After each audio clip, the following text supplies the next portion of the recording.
I'm Allison from Learning at the Primary Pond. I'm the literacy specialist, and in this video, I'm going to share with you 3 small shifts, but powerful shifts, that you can make to ensure that your instruction is aligned to the science of reading. Before we dive in, if you haven't subscribed to my channel yet, I would love for you to do that now, and then also hit the little bell so that you're notified every time I post a brand new video about teaching literacy.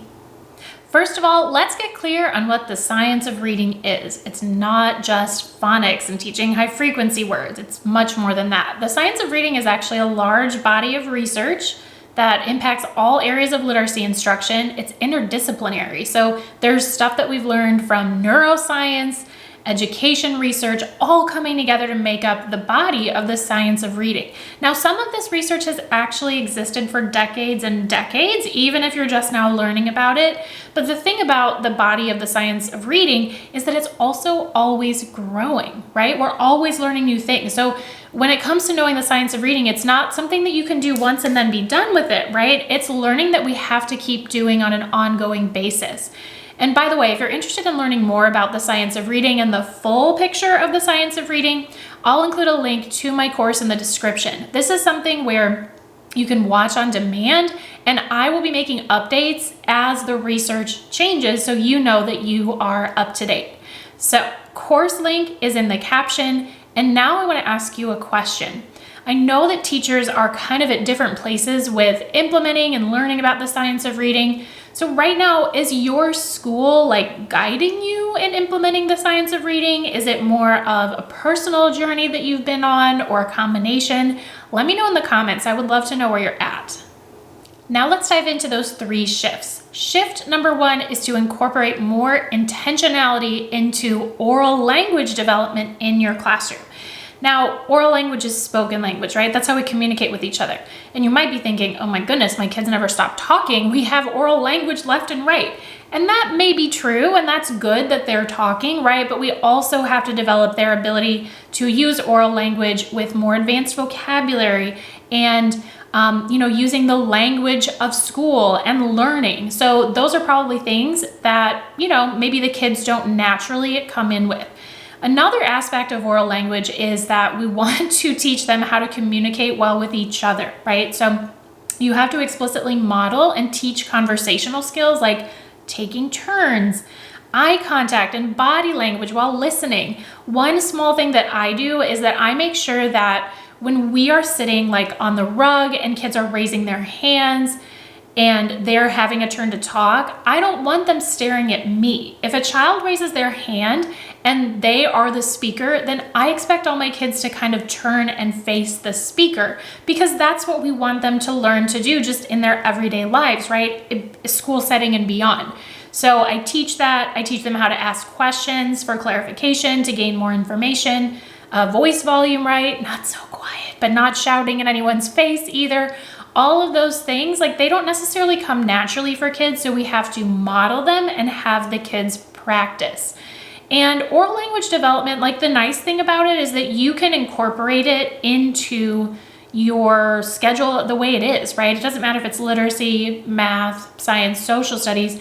You can do things like structured turn and talks and give them sentence starters so they know how to start their conversation. You can practice asking questions, maybe about a science experiment that you've done. There's so many ways to integrate this into your daily instruction, but it does come down to you having that as a priority and remembering that you're not just teaching your traditional subjects. They also need to develop oral language skills. So that's shift number 1. Shift number 2 is to put more intentionality and focus into teaching vocabulary over an extended period of time. So here's what I mean by this. It is so common for teachers to be reading a book aloud to their students, and there's a word that might be unfamiliar. So they tell them the definition of the word, and then it never gets discussed again. That is not how kids learn words. Now, Is it okay to do that once in a while? Yeah, absolutely. But we also have to be intentionally teaching them vocabulary words, and that requires just more than a quick mention during a read aloud. So what you want to do to make this happen is, number one, like define the word, use kid-friendly language. You can even look up like a kid's dictionary online if you're not sure quite how to express it. If possible, provide some kind of visual. It could just be in like the book that you're reading, but it could also be an image that you pull up. I mean, now with the internet, it's so easy to just find something on Google Images and show them, right? Sometimes maybe if it's a really important word, you'll want to print it out and post it in the classroom. So, define what the word means, give them that definition, give them some kind of visual, have them actually say the word, but then you need to come back and revisit and practice the word. For me, because I feel like there's so much going on in the school day, something that really helps is to have like a piece of chart paper or a couple of pieces of chart paper stuck to the wall. And as we're learning new words, I will add them up there because that reminds me, hey, we need to revisit this. Now, what does revisiting look like? Well, it can look like you using the word when you're giving directions and talking about other things in class, right? It can be the kids acting out the meaning of words that they've been learning. Fill in the blank activities, matching activities, games using the new word. Kids don't have to be reading to work on vocabulary, right? You can be reading them these things and they pick the word that fits best.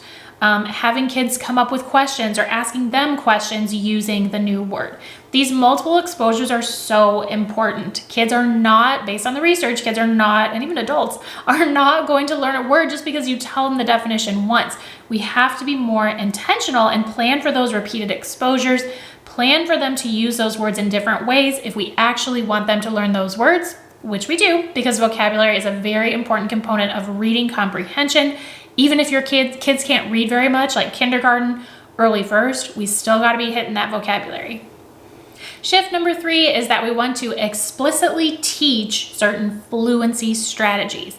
Now, reading fluency, a lot of it is like coming from a child's ability to read words accurately and quickly, like from those foundational skills, right? But there's certain other elements of fluency, like reading in smooth phrases, pausing at commas, making your voice match the ending punctuation, reading with excitement when the character is excited. All of those things need to be explicitly taught. Some kids will pick up on that naturally, but not all kids. So that's why explicit instruction is needed, okay?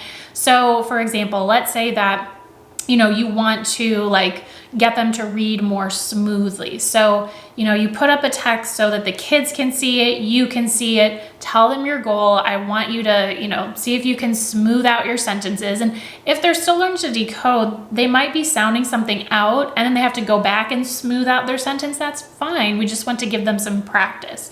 So we display a text, we model exactly what we mean, and then we have the kids practice, guided practice, right? Maybe it's they're reading the rest of the text with a partner. You want to make sure that they can all decode it, right? So it should be an easy text.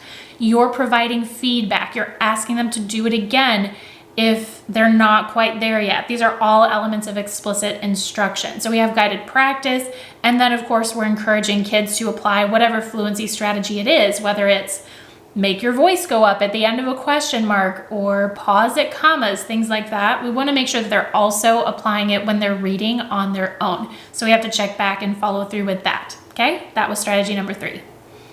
I hope that these strategies were helpful. I know though that there's a lot to the science of reading in all these different areas. So if you want to learn more about that, again, you can check out my course. It's self-paced. You can take it on your own schedule. The link for that will be in the caption. Thank you so much for watching. Before you leave, don't forget to like this video, subscribe to my channel, and I will see you in my next video.